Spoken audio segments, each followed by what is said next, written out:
When it comes to commercial aviation safety, I want to err on the side of exact measurement, not a guesstimate. Still, New Zealand says its program has nothing to do with discrimination and everything to do with the science of calculating how many passengers a plane can safely carry. It's critically important for the safety of flight that you know how much the airplane weighs. It's particularly certificated to perform in a given way at a given weight. Some experts say the methods and data collected by Air New Zealand could offer wide-ranging benefits around the world. I think you may see some other airlines utilize this at some point in the future.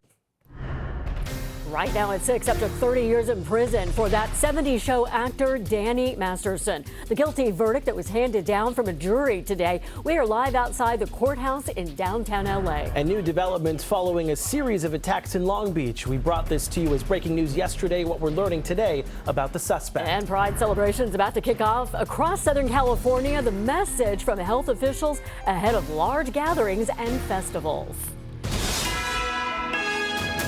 This is NBC4 News at 6. We begin with that guilty verdict for actor Danny Masterson. Good evening. I'm Kathy Vara. And I'm Jonathan Gonzalez. Carolyn has the night off. A jury has found Masterson guilty of 2 counts of forcibly raping 2 different women during a retrial on charges first tried late last year. NBC4's Gordon Tokamatsu is live with the latest developments. Gordon.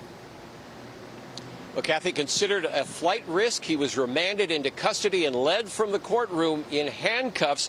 Actor Danny Masterson guilty of rape by fear and force.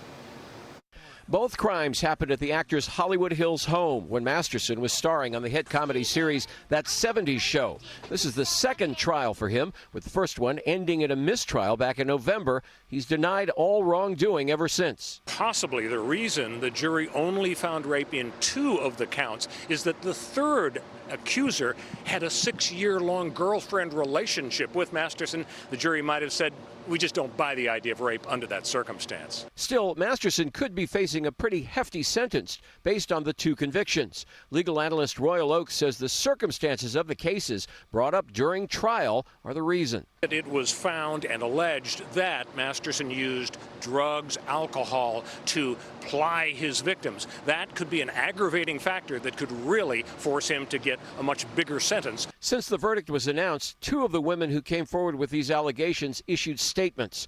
Jane Doe number 2 says she's disappointed that Masterson was not convicted on all counts, but takes solace in the fact that he and the Church of Scientology will have to account for what happened someday in civil court. During the trial, prosecutors asserted that church officials protected Masterson, who is a member.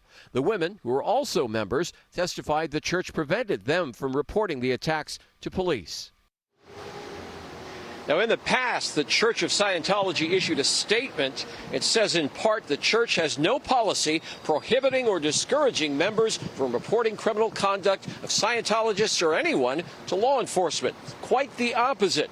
Church policy explicitly demands Scientologists abide by all laws of the land. In downtown L.A., Gordon Tokumatsu, NBC4 News. Thank you, Gordon. Actor Armie Hammer will not face sexual assault charges. In 2021, a woman known as Effie came forward alleging an abusive relationship that culminated in rape. Today, the L.A. County DA's office said it could not prove the rape happened beyond a reasonable doubt. A fact together now that my name is cleared. Long Beach police have just identified the man in custody in connection with yesterday's attack and stabbing. He is 31-year-old Mario Najara, and police say he is homeless. Najara and